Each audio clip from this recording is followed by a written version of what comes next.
ni kuri Niramba TV nk'ibisanzwe. Banza urebe hasi ngaho ko wakanze subscribe, like, share ndetse na comment kugira ngo dukomeze tubana mu biganiro bigiye bitandukanye.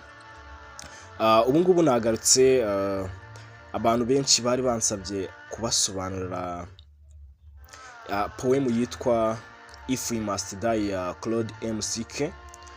Uyu munsi rero nkaba ngira ngo ariyo tugarukaho. Wowe reba hasi ngaho ko wakanze subscribe, asigaye dukomeze.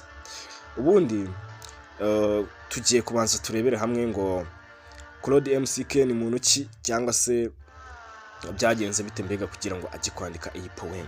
Ubundi byose byatangiye ubwo uyu MCK yavukaga mu mwaka w'1900, mu mwaka w'1890 ku itariki 15 mu kwezi kwa 9 nibwo uyu mugabo yavutse. Avukira ahitwa muri Clarendon muri Jamaica, arani muri leta zunze ubumwe za Amerika, ngira ngo niba nibeshye muri Jamaica ni ara muri leta zunze ubumwe za Amerika. Uyu mugabo bijya kurangira nanone apfuye mu 1948 ku itariki 22 mu kwezi kwa 5. Yapfuye afite imyaka 57 y'amavuko gusa. Yaje gupfira ahitwa muri Chicago muri Illinois muri United States of America, ni hara hejuru. Abantu bazi muri leta zunze ubumwe za Amerika ubwo bamaze gusobanukirwa ahitwa muri Chicago. Mujye mutembera. Uyu mugabo yari yarize, nyine murabizi abantu bandika agomba kuba mbega yaranakandagiye no mu ishuri azinga ari kwandika ibiki.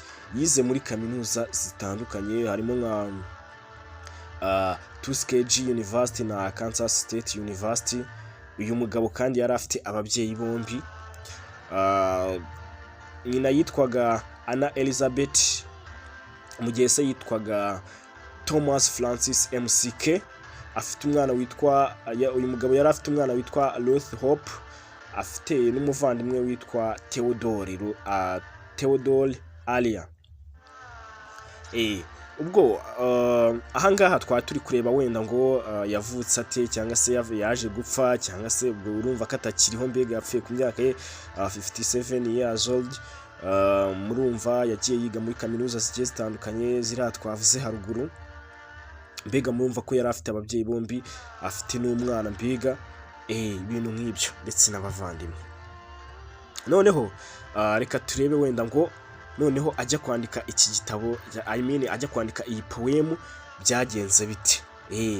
Ese ni ishyano ryamugwiriye, cyangwa se mbega yararyamye atekereza ko agomba kwandika iyi poem. Ubundi byose byatangiriye hara muri Amerika ubwo abazungu bari batangiye gukandamiza abirabura. Mbega murabizi ko ironda ruhara muri Amerika, ngira ngo ni naho hantu ryahereye. Byari bikazi cyane, ntago mbega wabaga wapfa kubinjirira uri umwirabura.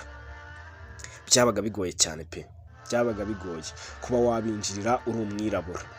Rero uyu MCK byose byatangiriye hariya muri leta zunze ubumwe za Amerika ubwo abirabura bari batangiye guhigwa noneho nabi ku kigero cyo hejuru, aho noneho ubwicanyi bwakorwaga no ku karubanda, noneho na polisi ikabigiramo uruhare. Mbega bagahiga, mbega murabona abahigi bari mu ishyamba, mbega kuntu babiruka inyuma y'inyamaswa, mubona mbega ibintu byacitse bavuza n'induru. Ni nako abirabura bahigwaga hara muri leta zunze ubumwe za Amerika. Ibyo ngibyo rero biza kuba ikibazo gikomeye cyane, mbega cyari gihangayikishije isi, kuko mbega byasaga nkaho Amerika bayishakagamo umuntu w'umuzungu gusa. Ni ibintu mwumva ko byari bibabaje cyane, aho abantu bicwaga mbega babaziza uruhu rwabo, babaziza mbega ibara bafite, mbega ukabona ko ari ibintu byari biteye isoni cyane. Ndetse mbega bisa nkaho wavuga ko n'ababikoraga barengeje cyane. Gusa twebwe ibyo ngibyo wenda ntabwo tubyinjiramo in detail. Tugiye kurebera hamwe ngo icyateye uyu mugabo. Uyu mugabo yaje kubona abirabura bari kwicwa ku kigero gihambaye, noneho aza kubonamo n'ikibazo gikomeye cyane cyo kuba ababirabura nyine bari nk'abasivili bari aho ngaho gusa. Aza kubona ko bicwaga nta no kurashya akageri, cyangwa se wenda ngo hari ukuntu umuntu akurwanya ariko nawe mbega nawe ukirwanaho ukaba wabasha mbega no kumuhashya rimwe na rimwe ukaba wanamutsinda, ariko nyine 90% akagutsinda nawe ariko 10% risigaye ukaba wanamutsinda mbega ukamukubita hasi. Uyu MCK Claude we rero yabonaga ko abirabura bari gukubitwa cyangwa se bari kwicwa bagatotezwa nta n'ikintu noneho bo bavuze cyangwa se mbega batanirwanyeho ngo mbega hari ukuntu umuntu akwirukangana ariko ukaba washyika imbere mu gashyamba ukuntu cyangwa se ahandi hantu ukaba wamusubirana n'inyuma. Abirabura bo rero bapfaga nk'ibigwari nyine nta kugaragaza n'imbaraga zabo ekareka. Icyo kibazo rero uyu mu poet wacu cyangwa se uyu musizi wacu yaje kukivumbura, hanyuma birangira nawe yanditse poem ayita If We Must Die, niba tugomba gupfa.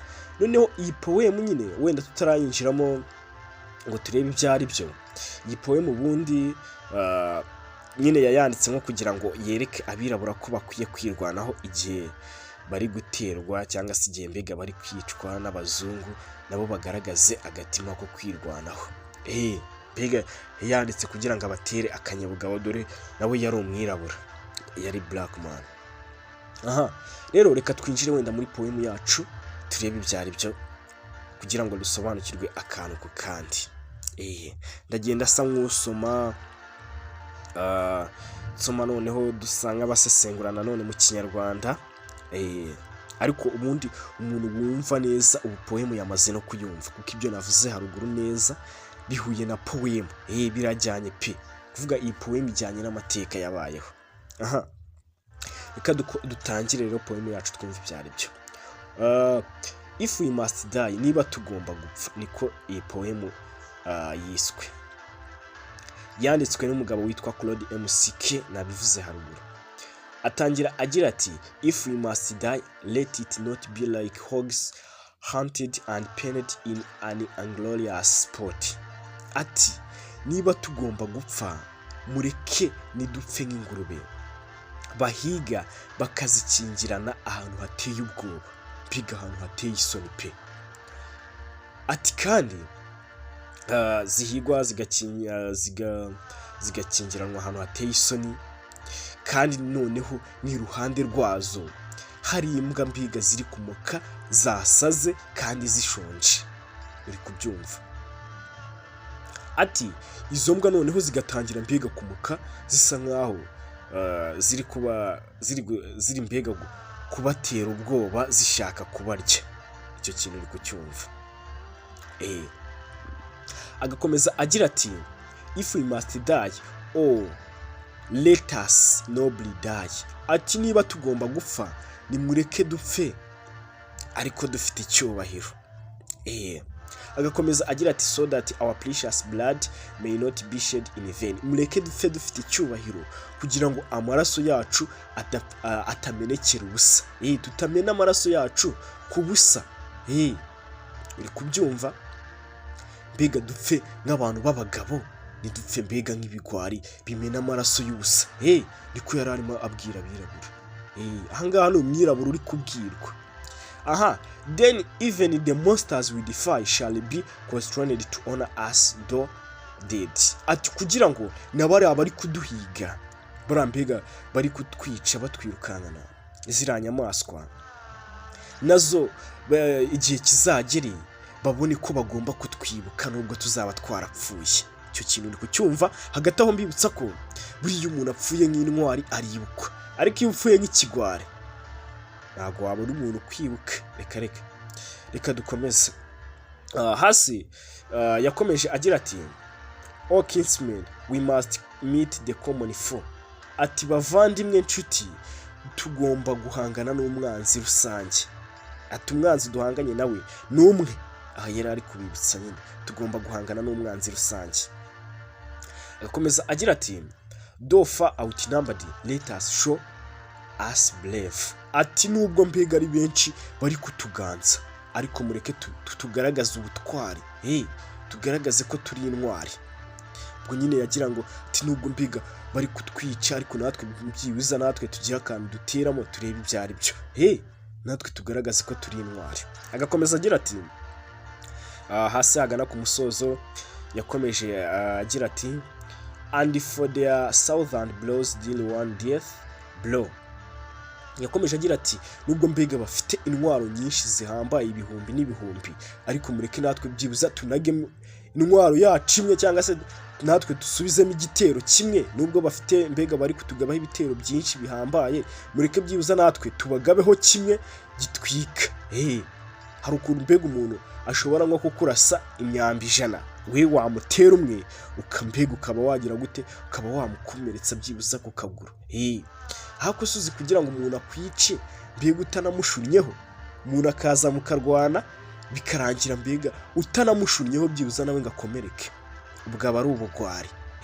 Hanga rero yarimo kubabwira ati nubwo mbega bari kutugabaho mbega bafite intwari ibihumbi n'ibihumbi, mureke natwe tugabemo agatero kamwe kacu, wenda dukoresha amabuye ariko natwe tugaragare nk'intwari.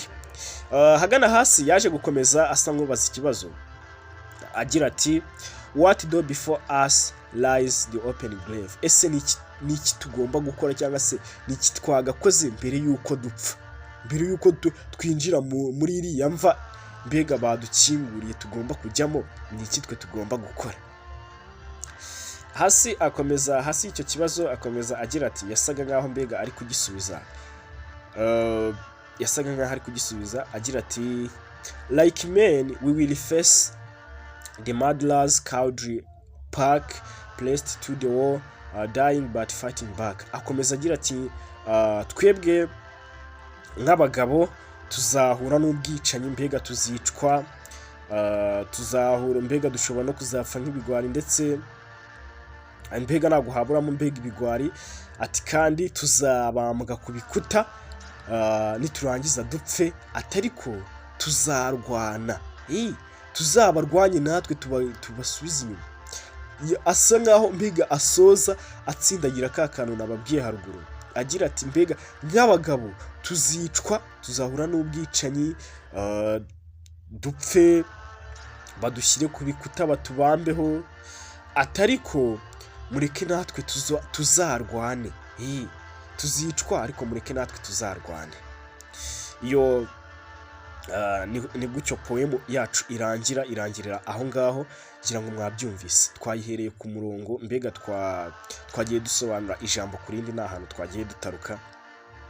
Wowe icyo usabwa ni kimwe, ugomba kubanza ugakanda hasi aho ngaho ku ijambo bita subscribe, ugakandaho. Wamara gukandaho, ngira ngo mwabyumvise, ukandaho rimwe, asigaye ugahita ukanda no kukayogera kugira ngo ibiganiro ukomeze kubikurikirana. Wabona ko na poemu byibuza hari abandi bantu yakigisha cyangwa se ifitiye akamaro, ugahita ubasharinga. Rero reka mbabwire ngo ciao ciao. Ikindi kandi mukomeze gutega cyangwa se mukomeze gukurikirana ibiganiro bica kuri Niramba TV. Ikiganiro tugiye kujya tugishyiraho umunsi ku wundi. Ciao ciao.